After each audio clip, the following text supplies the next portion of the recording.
Is it really episode 284 tonight? Welcome to Cocktails in the War Room, episode 284. I am your host, Mistress Carrie. Welcome to the War Room, where we have been getting together since March 14th of 2020. Originally, we did 80 shows in a row, riding out the craziness of the pandemic. And then we launched the Mistress Carrie podcast in June of 2020 and turned Cocktails in the War Room into a weekly show where we get together to talk about what's going on in the world. We talk about music. We talk about concerts, new releases. I tell you who's going to be on the podcast this week. Episode 217 of the Mistress Carrie podcast goes live at midnight tonight. So we got a lot going on. Want to say what's up to Mark and Rachel, Keith and Carol, Stephen and Betty, Melissa and Elsa, Dina's here, Jessica. Yes, we are live. I apologize for the delay. Someone didn't want to go outside. Someone, meaning my co-host, for anybody that's new in the War Room, first of all, welcome. Second of all, there's a lot of inside jokes. The War Room family and I have been getting together for 284 episodes. So if you go to mistresscarrie.com and go to the Cocktails in the War Room section right on the front page of the website, there's a link that will take you to the dictionary, which has a lot of inside jokes and glossary terms and things that will help get you caught up so that you can follow along with the show. But the someone that I'm talking about is the someone that is scratching at my pocket right now because she knows there's cookies in there. Do you want to say hi to everyone? Say hi up here. No, up here. Up here. Wednesday. Good girl. This is Wednesday. That's where you can find her on Instagram, right? Oh, down there. What are you doing? That's where you can find her on Instagram. And she serves as my co-host. She also brings in the cuteness factor here, distracts us. And anytime it gets a little bit too serious in here, I just turn the pug cam on so that you can see all of the wiggly butt cuteness that is Wednesday the Goth Pug, right? Are you being cute? No, sit down. Are you being wiggly butt cuteness right now? Plus, when the cookies run out, she takes off unless there's mail call stuff to open, which there is tonight. So that'll come up later on in the show. Eric says, hey guys, got a new spot. Oh, got a new pet, a spider named Matika, like the spider from Tim Allen movie Jungle to Jungle. So we have a very strict rule in the Mistress Carrie compound. We are a dog house. Growing up, we had a dog, we had a cat. My sister had a gerbil named Meatball. But this is exclusively a dog house. Cats have come to visit. Other dogs have come to visit. I have had this conversation with many an artist, Mariah Formica from Plush, Slash, to name a couple, that have talked to me about the love they have for their cold-blooded creatures, meaning the lizards and snakes and all of the other things. This is not a house that would allow a pet spider or a lizard or a snake. Or my sister has turtles. We don't have turtles. We had fish growing up too, which was great until we had to have funerals like over the toilet bowl. And so we're not a fish house. Unless I was like a multi-billionaire and could afford one of those like 10,000 gallon saltwater tanks that like you see on cribs with all of the wrappers and stuff. Like I would do that if I had that kind of money. But this is exclusively a doghouse. Wednesday, I can put her in a spider costume, which I have done. I have dressed her up like a shark. I've dressed her up like a ladybug. But this is a sheep. I dressed her up as a sheep once. This is not a house that would allow a pet spider. That is a deal breaker. So I'm glad you got a new pet spider, but we don't do that here at all. What's up, Keith? Eric says, I have 5 dogs, 1 cat, and now a sapphire ornamental tarantula. That's a big nope for me. Like anytime people talk to me about moving to Florida or even to the Carolinas, I have friends that live in Australia. I always talk about the creepy crawly things, right? Like I know in New England, you can go swimming in a lake. Will it be cold? Yes. Will there be something in there trying to eat you? Odds are no. Are there snakes that will eat your dogs in there? The odds are no. Do we have spiders? Yes. Do we have other things that creepy crawly around? Absolutely. Do we have things that can kill you? Like spiders that will kill you, snakes that will kill you, lizards that can swallow a baby deer. Like, it's a big, hard no for me. And I feel like it's something that came up in conversation when I was dating my husband, because I was like, we're not having that. Like, there's a lot of things I can handle. My sister's gerbil hamster, or whatever it was, got out. Meatball escaped and was like in the walls of the house for a while. And it turned into like a thing. And like, we're not doing that here. So I'm glad that you're happy with your tarantula, but you can keep your tarantula at your house. Christine says lots of freaking critters here in Florida. You can keep them. You can absolutely keep them. I joke all the time that I will keep the snow because the snow kills stuff like that and they can't survive the winter, and I am going to keep the snow. Like, I don't have to worry like my friends in Arizona about putting my feet in my shoes because I know there's not scorpions in them.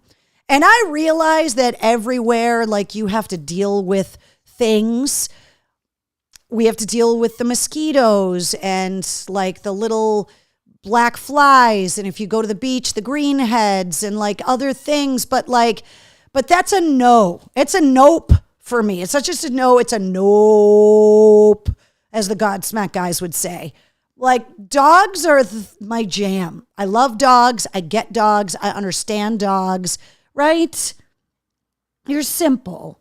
You're easy. You just want love and some treats every once in a while and to go on walks and that's it. Chase bunnies every now and again, like Wednesday was doing before the show started.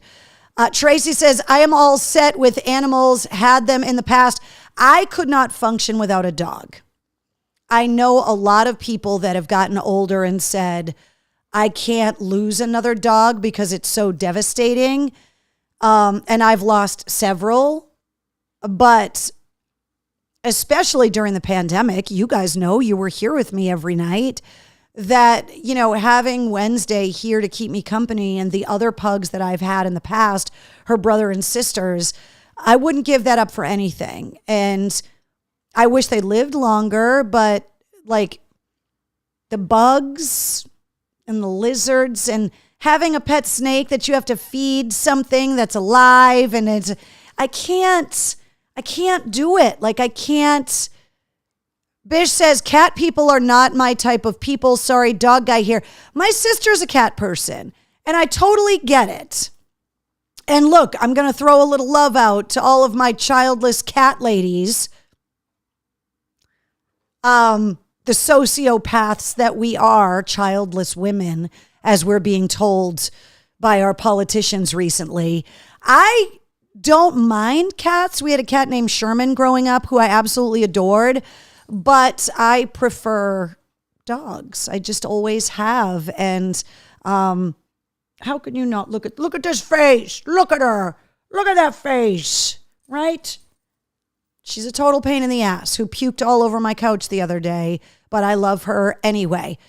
Travis says, out in Yuma, Arizona, we were taught to shake your boots out. Also, snakes like crawling into sleeping bags because it was warm. Yeah, I'll take the snow, Travis. You're proving my point. Exactly. Eric says, you're a childless dog lady. I am kind of. And it's one of the things that's coming up. And you guys know that I really try to avoid the political debates here because I think they're all fucked. But I think one of the things that's coming up, which I think is a really damaging thing, is that when you start talking about childless women, right? First of all, you don't know why they're childless. Like, there are those that have assumed that because of my career, that's why I didn't have kids. That's false. There are those that thought that because I didn't have them, I didn't want them. That's false. Tried really hard to have them, experience the loss. But it also completely, when you tell a woman that's never given birth that she's childless, when she married a man that has children and she accepted the responsibility of someone else's children when she got married, as I have, that's a really damaging thing, as if we don't make all of our lives decisions based on the betterment of children that aren't even ours. Being a step parent is not something that, and look, my situation's different because my husband and I don't live in the same state right now and the kids are with him. But there are a lot of stepdads and stepmoms that have filled a void emotionally, spiritually, financially, legally. You know, if you're going to say that a woman that is only a stepmom isn't a real mom, what are you going to say to an adoptive parent? Would you say the same thing to a woman that adopted a child because she didn't give birth to it? I think it's a really, really dangerous thing that's happening right now. And it only seems to be something that gets used against women. It's not something that gets used against male politicians on either side of the aisle. And I think that's really dangerous. They ask female politicians how they're going to balance it all, having a family and a house and a job, but they never ask the men that. They talk about women's dating history and whether or not that qualifies them for an office in public service, but they don't ask men that. And I think that sucks because as a stepmom, I know there are a lot of amazing stepdads and stepmoms out there that are doing the job. I know that there's a lot of aunties and grandmas and grandpas and uncles that are stepping up to do the job. Single guys that have adopted other family members' children because somebody needed to step up and they did. Are you going to tell them they're not a real dad? So I think it's a really, really, you can pick on whatever politician you want to pick on, but I will say this, and I will say it specifically to the men because I'm a woman and I don't think I need to talk to the women.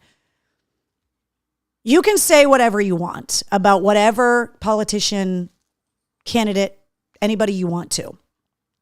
But if you're going to talk about a female candidate for any race, I don't care if it's presidential or city council, school committee, Senate, I don't care what it is. The argument seems to be focused on things that if you have daughters are going to imprint on them, that their self-worth is only tied to being a wife and a mother, that their self-worth is tied to their appearance, that their self-worth is tied to how many boys they've dated. Your daughters are listening to what you say. And so are your wives and your nieces and the women you work with. And it matters to us. And it's something that when I hear people in my vicinity talking about that stuff around me, there was a time where I used to brush it off. And as I get older and as the world changes, I brush less and less off. I let less and less of that water roll off the duck's back. And I correct people more than I ever have, especially family members and friends, because I think it's really important. Because I think if somebody is going to say something like that and nobody steps up to them, they take that as it's okay, that it's appropriate. And so when you start talking about, you know, a candidate for office that's a whore or that's ugly or that's not a real mom or a childless sociopath.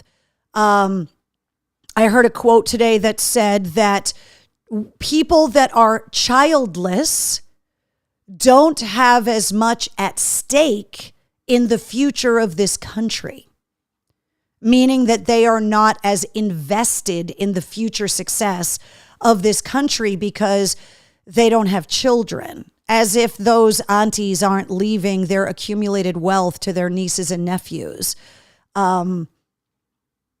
It's just really dangerous. Pick on them about the issues. Pick on them about their record. But when you start telling women that they're worthless because they don't have kids, Jennifer Aniston came out recently and commented on that. And she, for a long time, was asked why she didn't have kids. And a lot of people made the assumption that because she was so successful, that she was vain and self-absorbed and that she didn't want them. And she came out much later, which I totally appreciate her for, because I did the same thing, talking about her fertility struggle and how she tried really hard to have kids. It's something that I've only begun talking about publicly in the last few years because it was a really hard emotional journey for me. And having experienced pregnancy loss on top of that, when you tell women that they have no worth because they don't have their own kids and you have no idea what they've been through, fuck you. Fuck you. Quote me on that. If that's what you believe, fuck you. I'm sorry to get it out there, but I read some shit today, and as a stepmom who every day is having conversations about decisions about what's best for the kids and making financial decisions and future decisions in every front, from college tuition to healthcare to holidays to whatever it is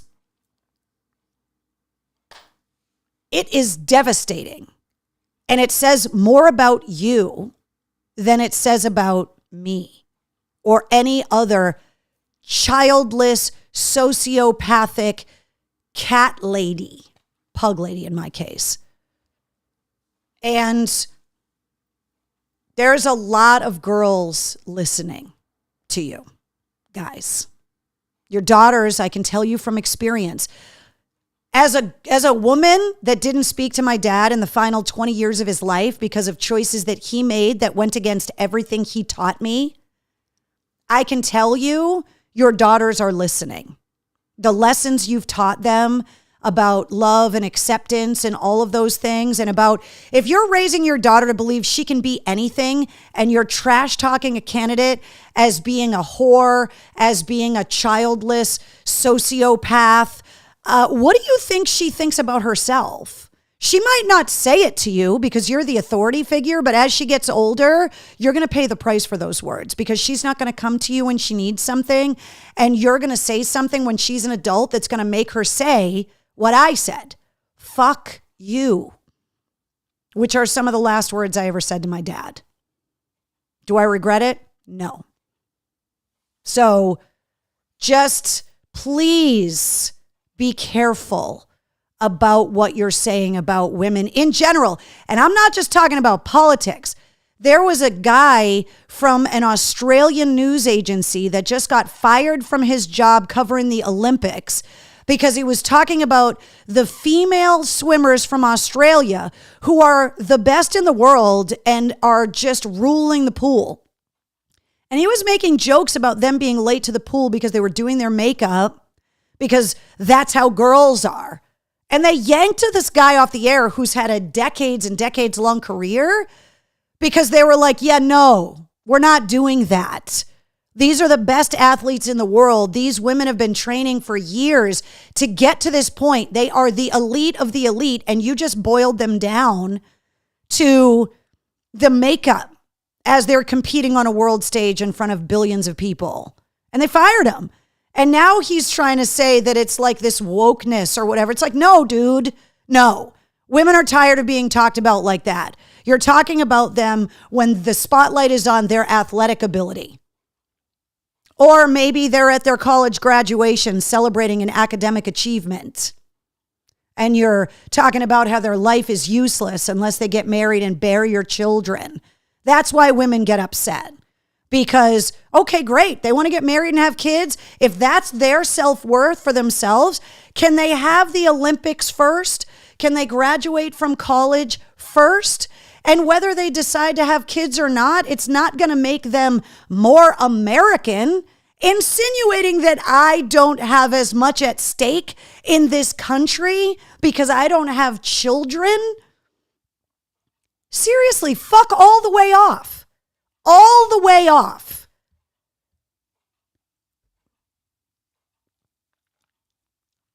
It's insane that people are still talking about women, that they're talking about the appearance of the female athletes and not the male athletes, when they're all just there to compete in their respective sports because they're at the frickin' Olympics.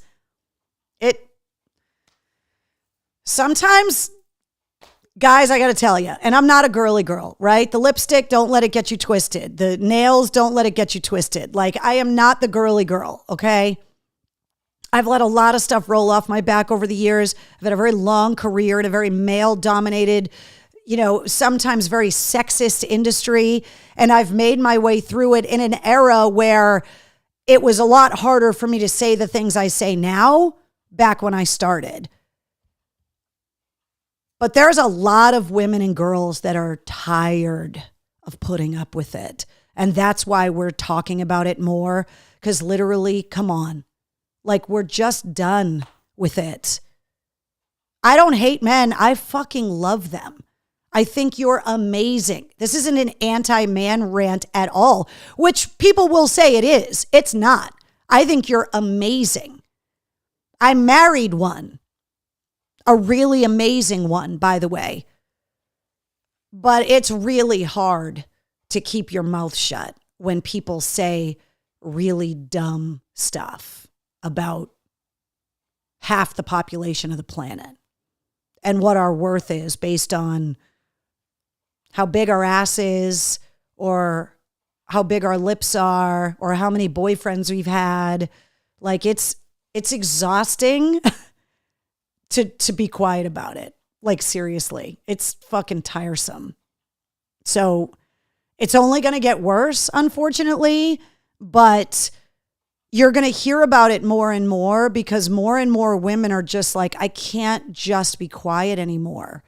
Like, I'm going to tell you publicly to go fuck yourself now. Whereas before I would have been like, ugh. But now I literally to your face will tell you to go fuck yourself because you're an idiot. And the girls are listening. Your daughters are listening. Your nieces, your nephews, your wives, your grandmothers. They're all listening to what you're saying. They might not say it to your face, but they are listening and they are going to remember that shit. So careful or you'll end up like my dad because his daughters told him to go fuck himself. And if that's what you want to take to the grave, by all fucking means, have a day. Have the day you deserve. But think it all you want. Can't control your thoughts. But just be mindful of the ears that are around. And it doesn't matter how little they are either. Sorry for the rant. It's been a fucking day with some of the shit that I've seen and heard people saying on TV, on the internet today. I try so hard to put positivity and love and understanding and open-mindedness and acceptance into the world. And to really understand that the little corner of the world that I grew up in is not the corner of the world that everyone grew up in. And that everybody's situation is not the same. And that's why I love this country so much, is that we're all supposed to be able to equally achieve our dreams here. But it's really freaking, it's really difficult sometimes to have your existence and your life's work and everything about you be boiled down into something so frivolous by someone that literally has no idea what it's like to be you. And I can only speak about what it's like to be a woman. I can't speak about what it's like to be a different race, a minority race, a different religion, and a woman. I can only experience it as a woman, and it pisses me off. I have all the empathy in the world for all of the other women around the world that are members of religions where they're not viewed as being an equal participant, or that are members of different races, whether it's in the United States or not, where they're not looked at as being the same. It's not, we're better than that. We're better than that. You want to pick on a woman? Pick on her about what's relevant to the conversation. She a politician? Talk about her record. She an academic? Talk about her credentials. She a doctor? Talk about her experience and her degrees and her education. You talk about her ass, fuck all the way off. You talk about how many kids she's had, fuck all the way off. All the way. All the way over there. I wish I could say that on the radio. I really, really do. It's very freeing that I can say it here. It's very freeing that I can say it on the podcast. But there are times that I would love to just be able to go on the air and be like, can you just fuck all the way off? And you just can't, because the people's airwaves. One of the other things that I wanted to talk about, and it's not a political thing, but it definitely goes to the idea of like the silos that we're building, is Gojira and the Olympics. First of all, holy shit, were they amazing. Second of all, good on France for showcasing heavy metal on the world stage, because as we've seen in the United States, they don't like to do that much. Super Bowl, Academy Awards, like just, they don't even put metal on the Grammys anymore. So for Gojira to be put with an opera singer in the middle of the Olympic opening ceremonies was unbelievable. To be singing a song about hope and freedom, about the French Revolution, with a bunch of beheaded Marie Antoinettes in the windows. Oh my God, amazing. But the debates about what happened in the opening ceremony of the Olympics, and the debate about the Last Supper and Dionysus and all of that stuff, like,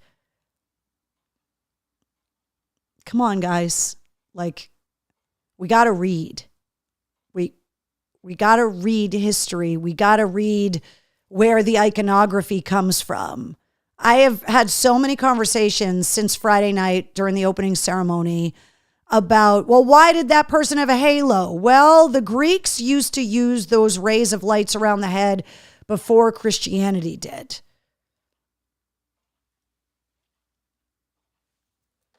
It's the Olympics. It started in Greece. Greek iconography, not a far stretch.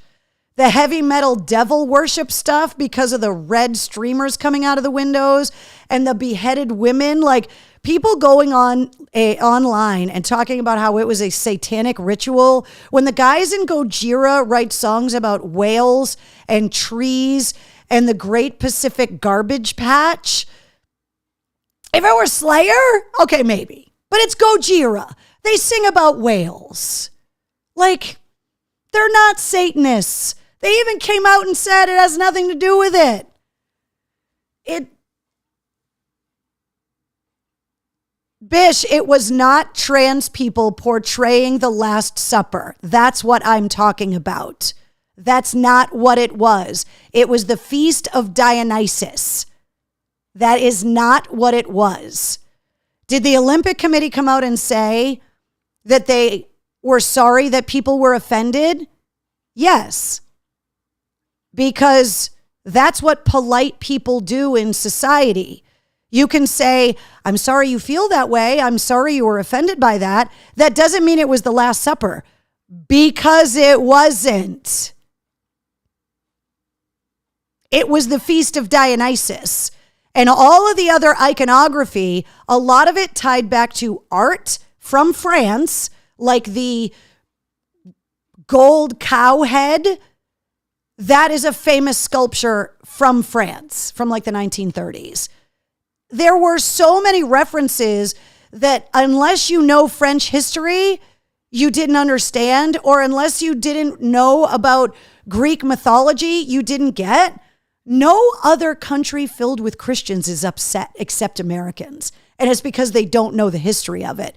Never mind the fact, why would you blaspheme the Last Supper and then do a 10-minute tribute to the craftsmen who are painstakingly rebuilding Notre Dame? Because nobody is singing about that. Christians aren't praising that. And they went on and on about it on TV, about how they're rebuilding one of the most famous Christian churches and chapels in all of the world. It was not the Last Supper.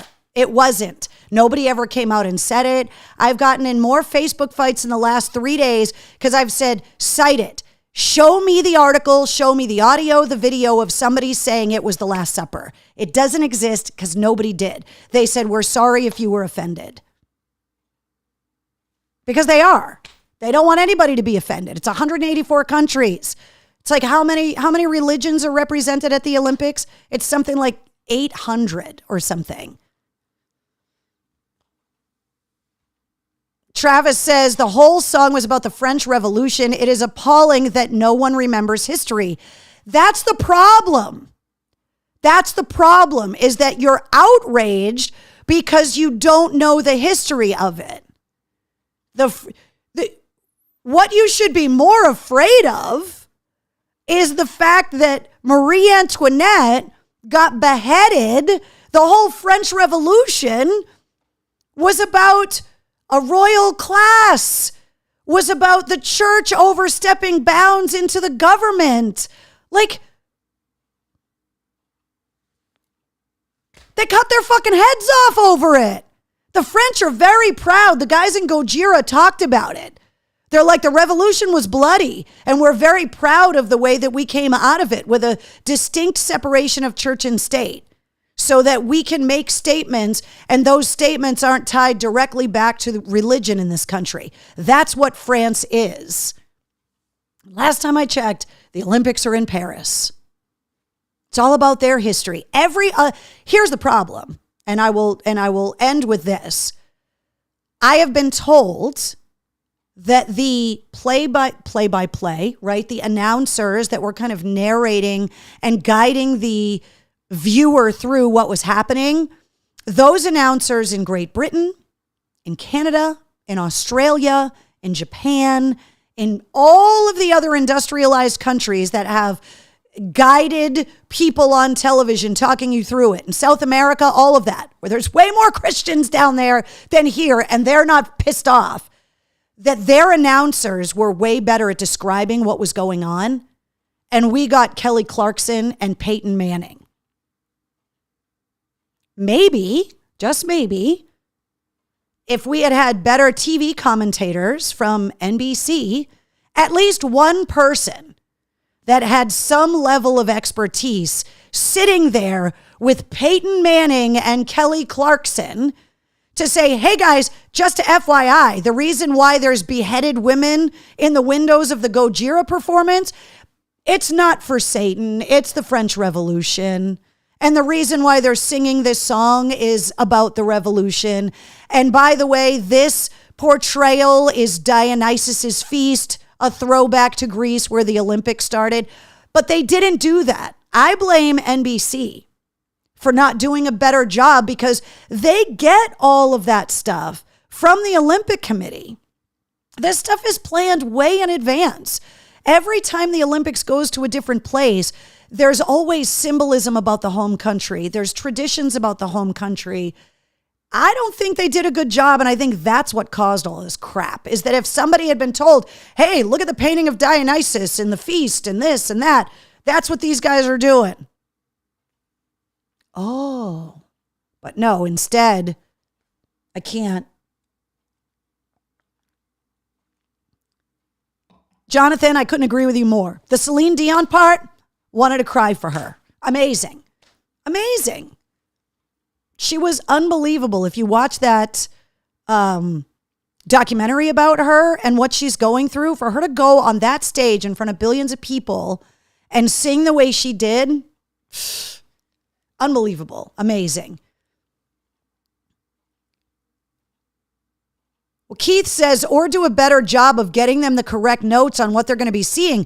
Well, that's the thing. If other countries got it right, if the TV commentators in Canada, if the TV commentators in Australia, if they got it right, that means the information was there. And it was either ignored or they made an editorial decision that the American audience wouldn't care about it. Because the other countries around the world are not having this problem. There are nations like Brazil that are filled with Christians, and they aren't mad right now. But the uproar is only happening in the United States. There was no statement from the Vatican. Spain hasn't come out. England hasn't complained. Even people in France aren't bitching about it. And it happened on their river. The outrage is only in the United States. Why is that? Because Americans weren't told what was going on that they were watching. That's the problem.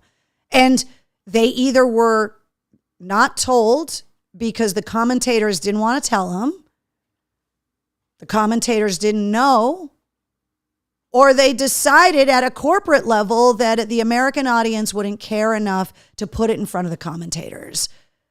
But I think that's the problem, because obviously that information was out there because other countries had it. So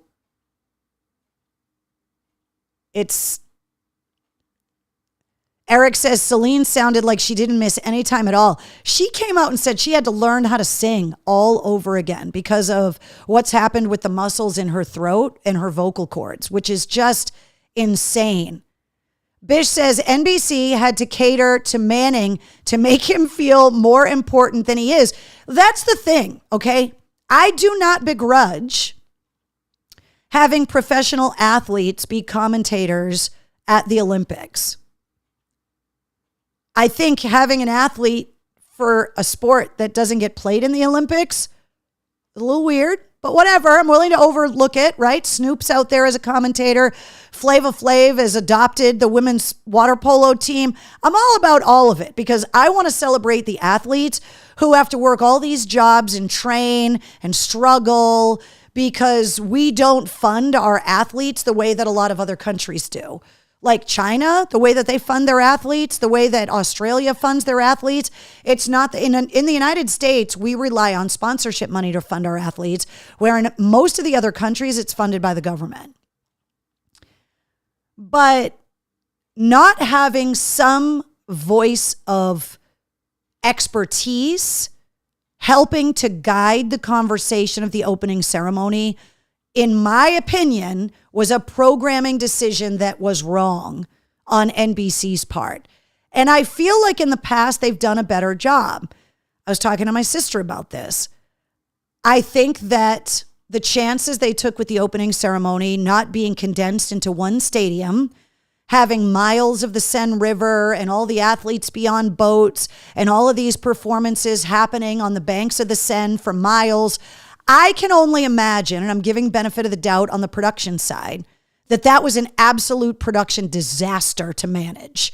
That you've got all these wireless microphones and people screaming in multiple languages, and you're trying to shift from cameras and you're feeding 184 countries television feeds and everybody is yelling. And I heard they didn't do a lot of dress rehearsals because they wanted to keep a lot of the surprises under wraps. So like they didn't sound check Celine Dion. They didn't sound check Lady Gaga. They didn't sound check Gojira. So I can imagine that some things slipped through the cracks because the production of this Olympics was way different than having an opening ceremony in a stadium on a fixed stage where everything happens and you've got cameras that are fixed and mounted and you're not on boats and dealing with a torrential downpour and all of that. And maybe that was part of it. Maybe they had intended on giving more education to what people were seeing on television, but they were having production issues. I can only imagine what was going on in the IFBs like the earpieces that they wear. Like people must have just been screaming and yelling like crazy. Maybe that's why. But seeing metal put on the stage and platform that it was such a huge and monumental achievement for Gojira and music in general, especially rock and metal. And to have it boiled down to their Satanists really made me mad, because we've been there already. We dealt with this in the 80s with Ozzy and Judas Priest and PMRC. Do we really want to go back to the Tipper Gore days? Like, are we really going back there because Gojira is a bunch of Satanists on television? We can't. Can we be smarter, please? Like, literally go Google Gojira song lyrics. The last thing they're singing about is Satan. There are plenty of satanic bands out there, don't get me wrong. They ain't one. And don't you think the Olympic Committee would have thought twice down the river from Notre Dame about putting a satanic metal band on television in front of the world? Somebody at some point, they've had 8 years to think about this since Paris was granted the Olympics over Boston, by the way. They've had 8 years to think about all of this stuff. They didn't just willy-nilly throw a bunch of Satanists on fucking television. I can't. I just can't. Tracy says, Snoop is our mascot. Love it. Look, I love the fact that so many people with such large platforms are putting these athletes on their platforms. I couldn't be happier for the women's water polo team that Flava Flav is like, and he did it because he found out that the captain of the water polo team worked 4 jobs to be able to train for the Olympics. And he reached out and was like, what do you guys need? I'm going to be your biggest supporters. I'm going to do everything I can to help you. You guys just need to go to the Olympics and win. That's what you need to worry about. And I love the fact that Bish says, Simone Biles makes $37,000 for a gold medal. The Chinese athletes make $200K. I think it's Hong Kong. I think I read today. What athletes? They get $785,000 for a gold medal when they go home. Simone Biles gets like $37,000, which look, 37 grand is great. But with the amount of advertising money that gets tossed around because of the Olympics, do you know how much a company has to pay to be able to use the Olympic rings on their products? When they say proud partner of Team USA and all, there is a lot of corporate money at stake. NBC pays a fortune for the broadcast rights to the Olympics. And it's like the athletes are the ones at the end of the day that are paying the price. The athletes are paying the price because of all the controversy, because that's all people are talking about. And it's crazy. It's crazy. What if they just said, let's do it huge and never checked with anyone? Jay, there's no way the Olympic Committee, there's too much at stake, especially for the opening ceremony. You want to talk to me about making a willy-nilly decision on the closing ceremony? I'll listen to you. But knowing 16 days of Olympic competition are happening in your city, there's no way they were doing that at the beginning to piss off the Olympic Committee. There's no way. There's no way that they were like, let's talk about how much we hate Christians, so let's put Satanists on TV. And oh, by the way, look at the billions of dollars we're spending redoing Notre Dame after the fire, because Notre Dame is reopening this fall. So they wanted to commemorate the workmanship of the workers that have been working 24 hours a day, 7 days a week to build up Notre Dame again. But yeah, they wanted to be anti-Christian. Mm-hmm. You're right. Okay, we got a lot to talk about. I'm going to burn through everything else. I've been yelling at you long enough, but something just, as some of my friends say, I got sand in my vagina today. Some things just rubbed me the wrong way, and pissed me off. If you want to try skydiving this summer, which I suggest you do, or maybe in the fall for leaf peeping. Have you ever leaf peeped at 120 miles an hour, 2.5 miles above the Earth's surface? If not, this is a deal for you. Go to jumptown.com, schedule your tandem skydive, use the code Mistress Carrie, and get $40 off your tandem skydive. This is good all season. They jump through Halloween. So book your tandem skydive. It makes a great gift, something for graduation, 18th birthday, anniversaries, like whatever it is. So use the Mistress Carrie deal, get $40 off your tandem skydive with the code Mistress Carrie at jumptown.com. Very exciting. Are you guys ready for the big announcement? It's not really a secret because it's been all over Facebook and social media the last few days. We are officially launching the Mistress Carrie Black and Blue ice cream at A La Mode in Thompson, Connecticut on Sunday, August 18th from noon to 5 p.m. The Ice Cream Alchemist has put together a boozy ice cream recipe that is not only purple like my hair, but also contains some of my favorite things: tequila and limoncello. So the Mistress Carrie ice cream will be sold only by the pint. A La Mode has an ice cream stand. They have plenty of non-boozy ice creams that they will scoop in cones and dishes for you. You can buy their homemade ice creams by the pint and take it home. They've got like 20 boozy flavored ice creams that you can buy and take home. But the Mistress Carrie ice cream is going to only be available in pints, and all of the profits are being donated to Project New Hope. So you'll be able to come down. You'll be able to sample the ice cream if you're old enough. You'll be able to eat the ice cream there if you want to buy a pint and eat it. You can bring it home with you if you want. They all do ready-made meals. They have a fantastic selection of pies and pastries there. It's also a really cute like market where you can get a lot of local things like local honey and olive oils and pastas and locally made potato chips. And it's just a really cool place. Fingers crossed it doesn't rain. They've got a big outdoor courtyard where we're going to be set up. Project New Hope is going to be out there with a tent, so you can ask them about where the money is going to go, what programs they're going to fund. I'm going to be set up there as well. We'll have music. We'll have raffles.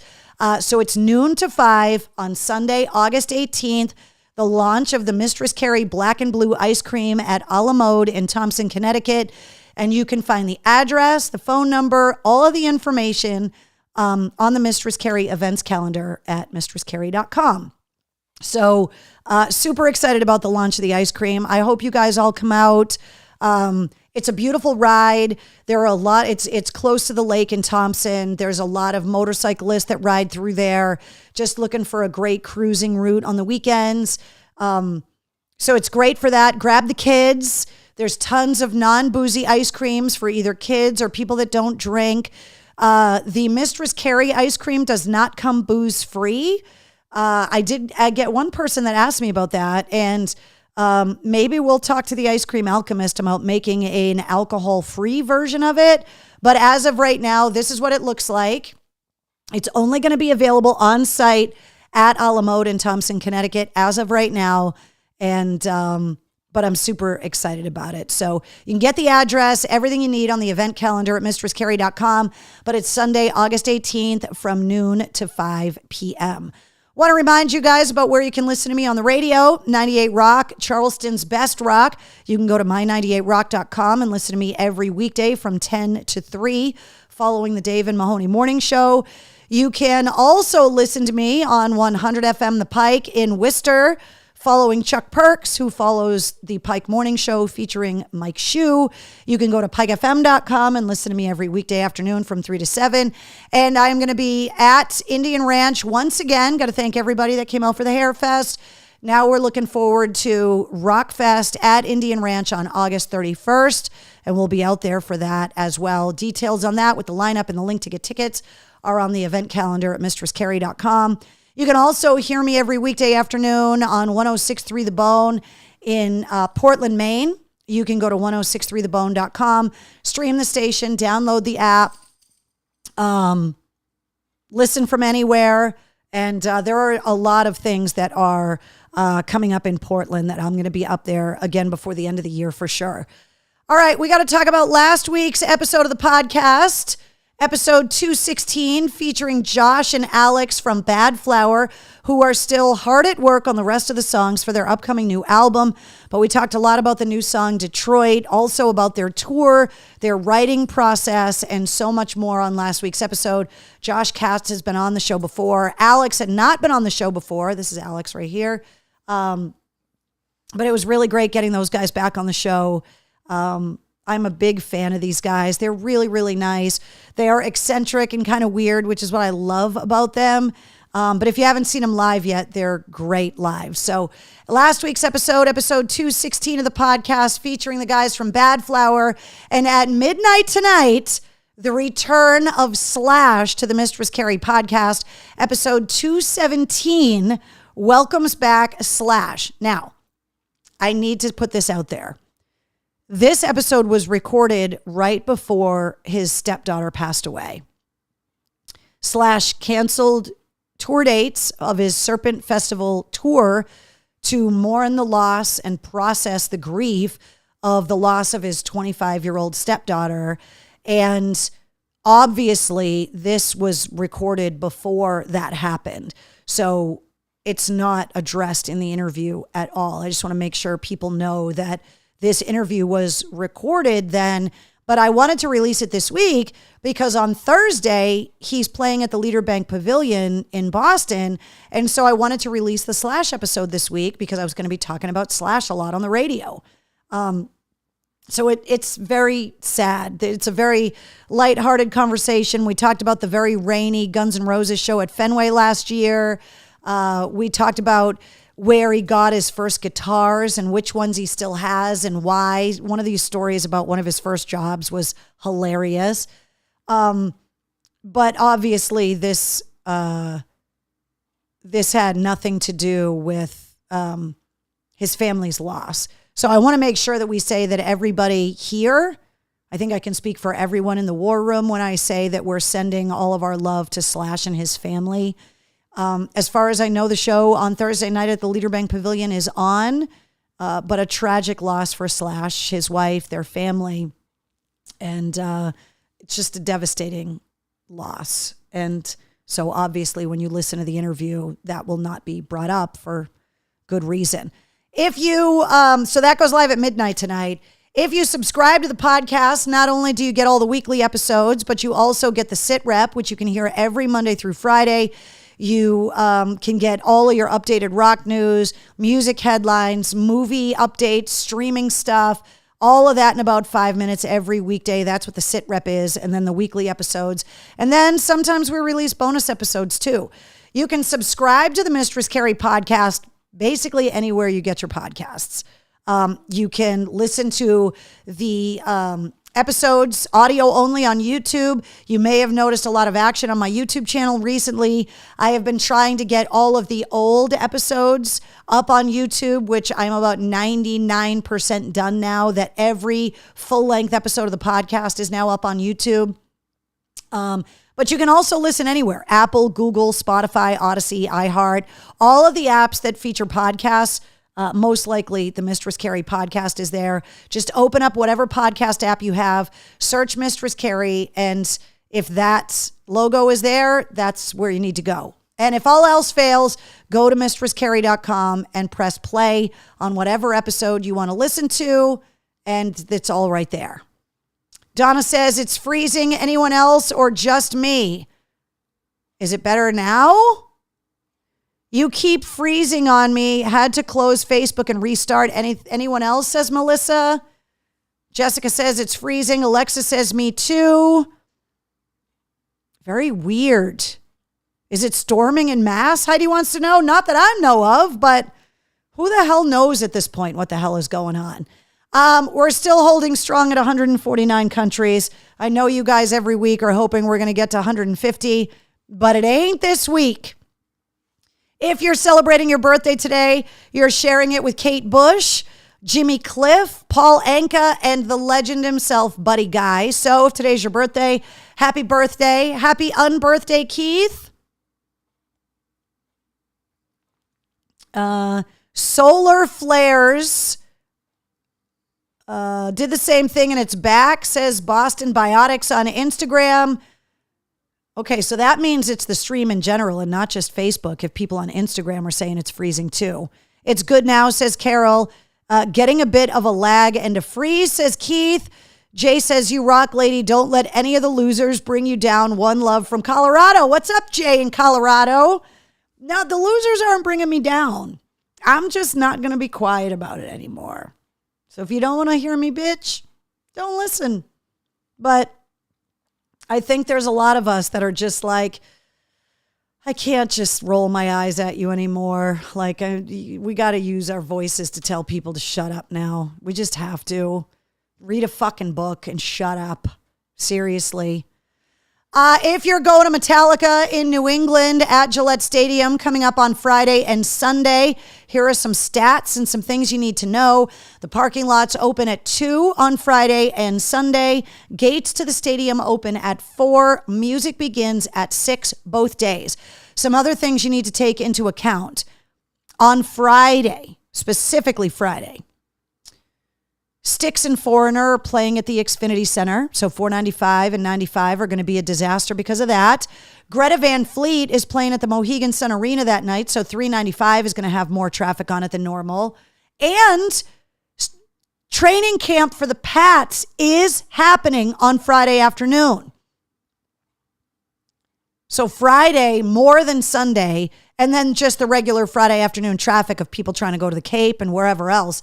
So if you're going to the show on Friday to see Metallica, Pantera, and Mammoth WVH, give yourself some extra time because the traffic's going to be bad on Friday. The Metallica pop-up shop to be able to go and get Metallica merch actually opens on Thursday at Patriot Place. So you could actually go down there on Thursday and get your t-shirts and stuff so you don't have to do it on Friday. And it's open all weekend. So the pop-up shop will be open on Saturday. It'll be open on Sunday. There's also the Metallica Film Fest and the bands that are playing around the Metallica Takeover in Boston and all of the blackened Metallica whiskey, all of those tasting events with Rob Dietrich and all of that. This is all up online, but there is a lot of stuff that's going on around these Metallica shows.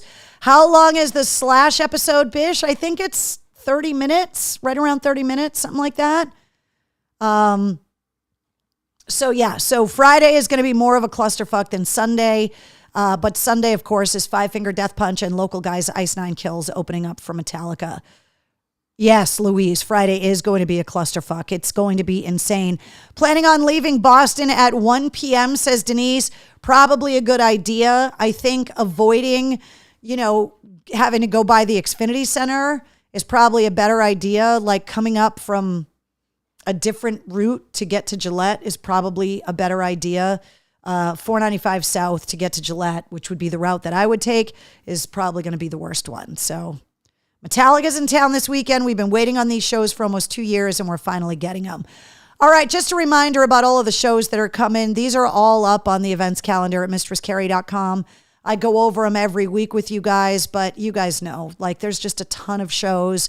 The Silver Scream Con, I am going to be talking to Spencer Charnas coming up, not only about what it's like to tour with Metallica, but also about the Silver Scream Con that's coming to the DCU Center September 13th through the 15th, which is going to be huge. I'm going to be there as well. It's going to be an absolute blast. A ton of shows at Big Night Live. The girls from The Warning we had on the show. Cold Chamber coming back to town. Dirty Honey playing on my birthday. Asking Alexandria, Palais Royale, Marvelous 3, and Lit. Big Night Live is booking a lot of rock shows, which is really, really cool. The Xfinity Center coming up tomorrow night. Limp Bizkit's Loserville is going to be there. Drake was at the show the other night and got booed by Limp Bizkit fans, which is hilarious. Also, Styx and Foreigner. We were just talking about it on Friday. All of these shows coming to the Xfinity Center this season. What are you doing? Why do you hate the pillows so much? Huh? Why do you hate the pillows so much? Why do you constantly try to push the pillows off the couch? Why? I don't have any more cookies. There's none left. I gave them all to you. They're gone. All gone. All done. I'm sorry. I'm sorry, but you can just sit. Want to sit with your toys? There you go. Want to sit with your toys? Earlier, she was hitting the Tito's pretty hard. There you go. I needed a cuteness break. Are you leaving me again? Also, got to remind you about the Fenway concert series, Def Leppard and Journey, coming up fast on Monday. Green Day, the Smashing Pumpkins, Rancid, and the Linda Lindas at Fenway, coming up August 7th. By the way, the Smashing Pumpkins releasing their new album, Agore More and Me. That's coming out on Friday. And they didn't release an advance single because they wanted people to listen to the album in its entirety first. Shows coming to the Palladium include Set It Off New Year's Day, From Ashes to New on October 27th, and NoFX Final Tour at Campanelli Stadium in Brockton. The New England Hardcore and Metal Festival, that's going to be back at the Palladium in September as well. A ton of shows at Roadrunner as well. Everybody from Newfound Glory and Kaleo to the Hives, Skillet and Seether, Red Clay Strays, who opened up for the Stones this year, Dayseeker, Rise Against. That is one of the newer venues we've gotten over the last few years. Another new venue we've gotten over the last few years, the MGM Music Hall at Fenway. Cheap Trick's going to be there on Saturday night. Also, Taking Back Sunday, Widespread Panic, Kings of Leon, Sisters of Mercy, Sting, Queens of the Stone Age. They just canceled more European tour dates because Josh Homme needs to remain in the United States and is still undergoing medical supervision for the emergency surgery that he had, but they did not say what the surgery was for or what he's battling, but he has battled cancer in the past. We just don't know if that's it. Also on Sunday night, while Metallica is at Gillette, the Struts are going to be at the House of Blues. The aforementioned Bad Flower, my guest last week on the podcast, will be at the House of Blues September 15th. Rival Sons and Clutch, Airborne Toxic Avenger, Blues Traveler, Hatebreed, Testament, The Theory of a Dead Man, Unplugged Tour, and also Steel Panther. That's all at the House of Blues. Crown the Empire is coming to the Paradise. Those tickets are available now. The Lemonheads, Duff McKagan from Guns N' Roses is going to be there November 4th, and Gwar will be there on November 5th. And then shows at City Winery coming include Robbie Krieger next week, John Cafferty and the Beaver Brown Band, John 5, 2 shows September 1st, and Richie Kotzen is also going to be there. And mail call. So the first thing that I want to show you guys, I got this in the mail. And here comes Wednesday. You hear her? Huh. Hi, Wednesday. Do you think maybe that something came in the mail for you and that's why you're back in here? So I got this. It says, "This is the music that's been in my soul since I was a child. I'm proud to share it with you and the world. I'm proud to share it with you and the world better be ready because here comes the fucking trailer head." Or the trailer hood, not the trailer head, the trailer hood. A little note from Tim Montana. And not only did he send me the CD version of Savage. Can you guys see her? Can I help you? But he also sent me his new album on vinyl. And when he comes to town September 20th on the Seether and Skillet tour with Royal Lynn, I'm going to get him to sign this bad boy so that I can frame it and hang it up outside of MCHQ. But the new Tim Montana came in. So I want to thank Tim for his lovely note. I appreciate it. He's even got his own stationery. Dude's moving up in the world. 1 minute he's on the Mistress Carrie podcast. The next minute, he's got his own stationery. Then I got this note that says, "I hope you like these. Tim bought me a set and I love them. Love, Melissa." She emailed me that, "Wednesday, you're stepping on my Tim Montana vinyl. Get down." And said that something was coming. And I went and picked them up. They are those, you know, those landscaping lights that you put along a walkway. Oh, fuck yes. Oh, fuck yes. They came with the little poles and the little spiky things to put in. Landscaping path lights with skeleton faces. What?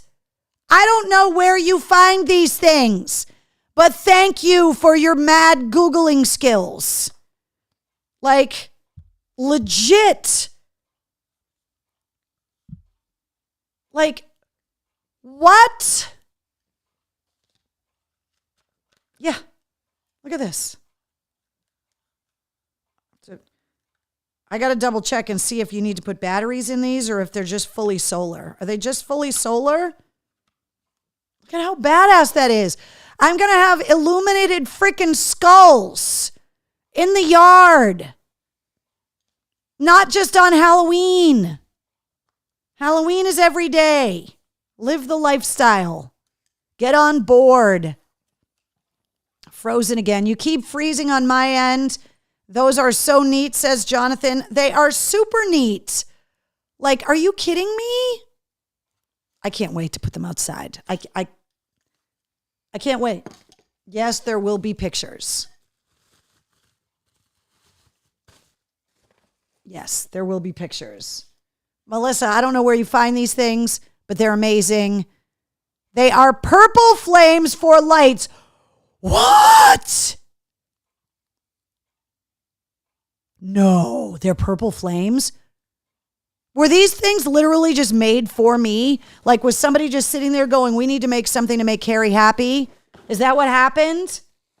They're purple flames, no shit. Do they need batteries in them? They're fully solar.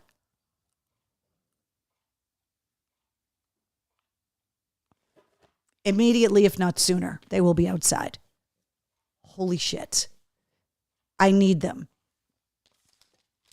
Hold on. Annette says I need those. Annette, I'm going to put this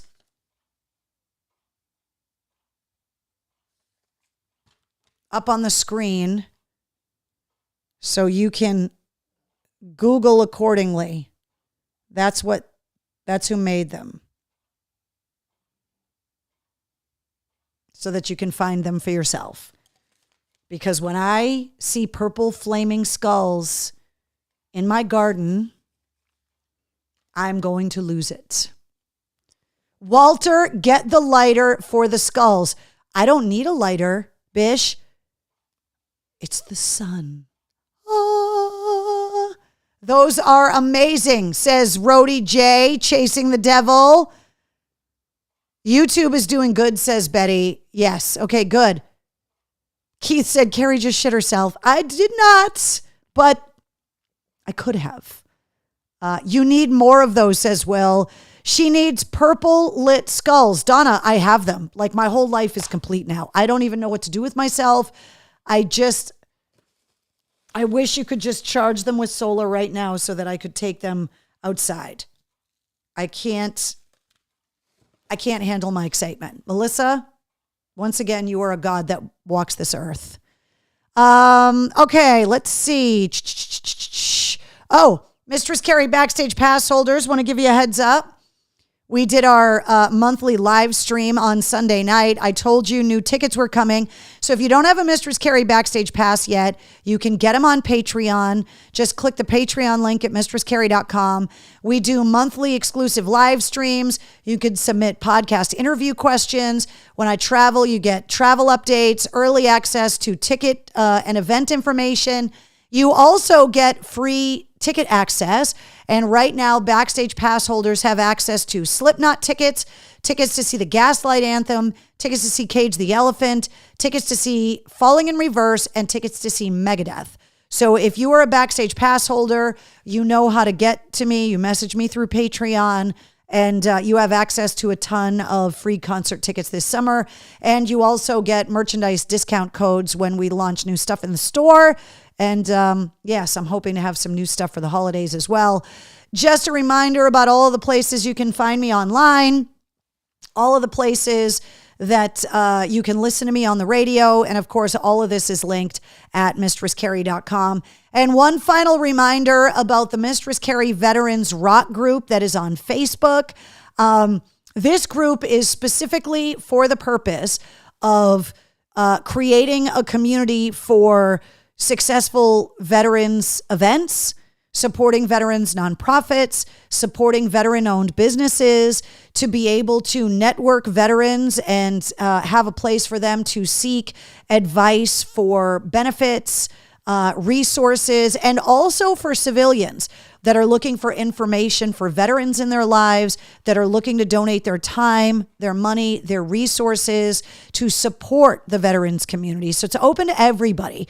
So if you have not joined the Mistress Carrie Veterans Rock Group on Facebook, it's open right now. It's available to everybody, but only post about veterans related things, veterans events, nonprofit groups, veteran-owned businesses, that kind of stuff. Veterans legislation, like all of that stuff. That's what it's for. It is not for talking about music. It's not for anything like that. It is just the sole place for veterans and concerned citizens, civilians, loved ones to be able to go and share resources, to be able to promote events people are volunteering at. There you go. Melissa says, make sure you turn the switch on under the cap. Hold on. Oh, there is a switch.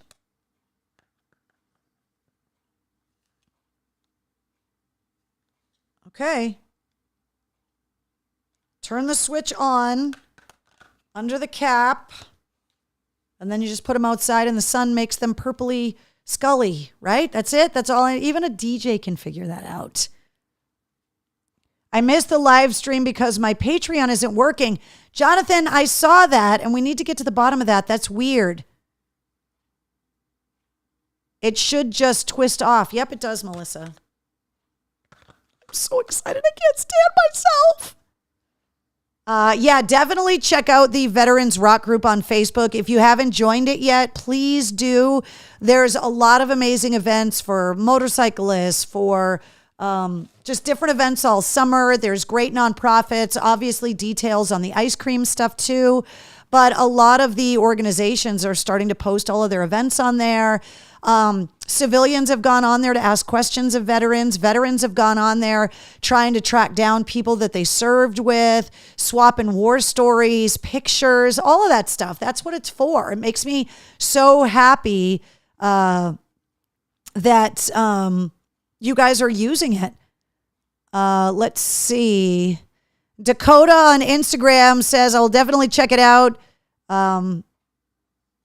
Kay Meadson says, bring back AAF. We miss good radio. I wish I could. I don't have the money to buy the station. Otherwise, I would have when I found out it was up for sale before. Although I found out it was up for sale after it was sold. So that would kind of defeat the purpose. But there are a bunch of stations that I'm on already. We were already talking about them. The Pike in Worcester, the Bone in Portland, Maine, 98 Rock in Charleston, South Carolina. There's a bunch of stations around the country that you can hear me. Now we put your hand over the top and it might light up now. Nope, not yet. Not yet. Oh, they'll be out there tomorrow. You expect pictures because they're coming. It's going to happen. So that's it, guys. New episode of the podcast goes live at midnight tonight. Bringing back Slash. He originally was on episode 88, and now he's back on episode 217. How are the drumsticks coming along? You know what? I have not gotten an update from the Vader guys yet, and they're due another email to find out what's going on, because I'm really excited to go to the factory and to be able to make them myself, or at least be able to make the first set of sticks myself. So I don't have an update on the drumsticks, but I will get one. We're losing our connection again, says Jonathan. Ugh. All right, guys, that's it. Episode 284 of Cocktails in the War Room. For some reason, we're having internet problems tonight. I don't know. New episode goes live at midnight tonight. Episode 217 of the Mistress Carrie podcast featuring Slash. That is our new episode this week. And all of the old episodes are now on YouTube, so you can check out all the audio on YouTube anytime you want. Wednesday, you want to say goodnight? You want to say goodnight to everyone? Because you're being such a snuggle bug? Huh? You want to say goodnight to everyone? You're being so cute. Why are you so cute? Squishy face. Ah. Have a kiss? Thank you. Thank you. Say goodnight. You say goodnight to everybody over here? Yeah? You want to say goodnight? Oh, look at that face. Oh. All right, guys, I'll see you guys next week, or I will see you at Metallica, right? Wednesday, you're not going to Metallica, but Mommy's going to Metallica. So I'll see you guys at Metallica this weekend. Good night. Say good night, Wednesday.